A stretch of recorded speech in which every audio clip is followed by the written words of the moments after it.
मैं दुबई जा रहा हाँ। होटल दा काम तुहाडे हवाले है। मैनू इत्थे एक शानदार 5 स्टार होटल चाहिदा है। 1 साल दे अंदर तैयार करो। जी जनाब, समझ गया। जी सर, हो जाएगा। आलू साहब, फिक्र ना करो, उसी दिन रात मेहनत करांगे। आलू बड़ा मेहनती ते नेक मुंडा है।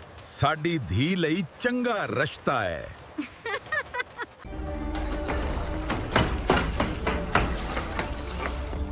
इसी है होटल पूरे साल तो पहला ही मुकम्मल करांगे।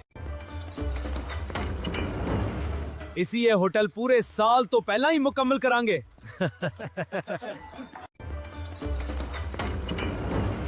इसी है होटल पूरे साल तो पहला ही मुकम्मल करांगे।